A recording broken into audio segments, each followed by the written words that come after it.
Imagine reaching for relief from a simple headache, only to find death lurking within the remedy.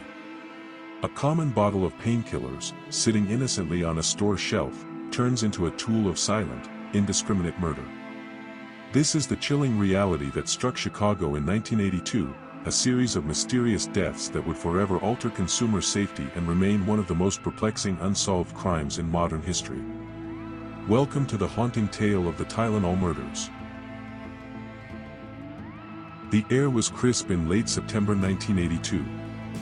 The city of Chicago was alive with its usual rhythm, people commuting to work, children heading to school, families preparing for the upcoming autumn festivities.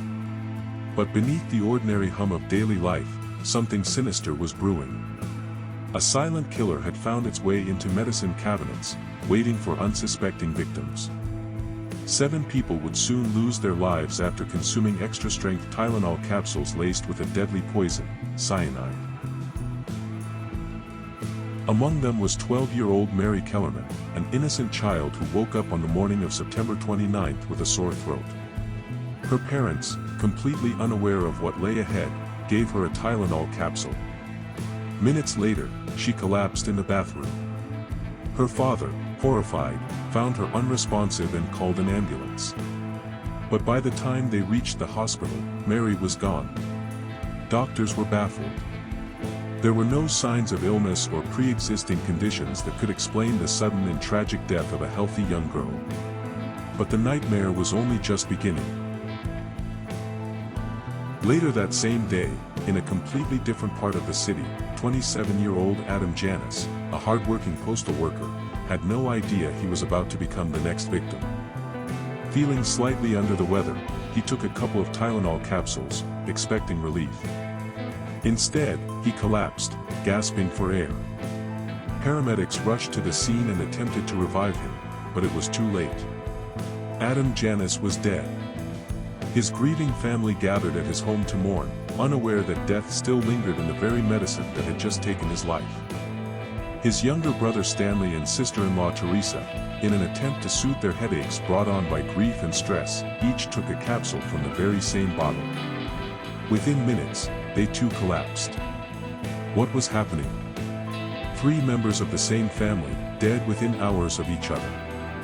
Doctors and law enforcement were left speechless. Across the city, more cases emerged. Mary Reiner, a young mother recovering from childbirth, took Tylenol to alleviate her postpartum discomfort. Within minutes, she collapsed in front of her newborn baby. Paula Prince, a flight attendant, bought a bottle of Tylenol at the airport on her way home. It would be the last purchase she ever made. The cases were spreading like a silent, invisible plague, and soon, the common link became undeniable: Tylenol. The poisonings weren't limited to one area. They were occurring across Chicago's suburbs, including Elk Grove Village and Arlington Heights. The victims had no personal connections, no shared locations, except for one thing.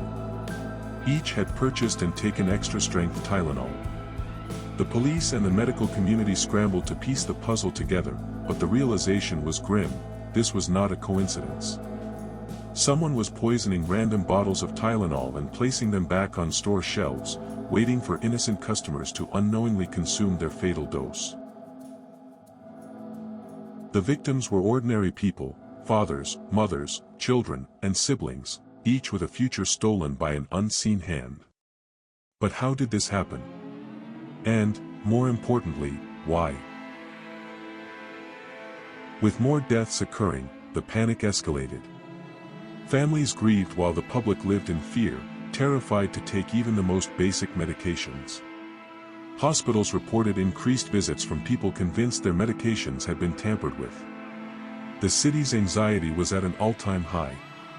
Johnson & Johnson, the manufacturer of Tylenol, faced an unprecedented crisis. Their product, trusted in millions of homes, had become an instrument of death. The company acted quickly, issuing a nationwide recall of over 31 million bottles, an act that cost them over $100 million. The Food and Drug Administration urged the public to avoid Tylenol products. But even with these measures in place, the question remained: Who was responsible for this horrific crime? As investigators raced against time, multiple suspects emerged. One of the most infamous was James William Lewis.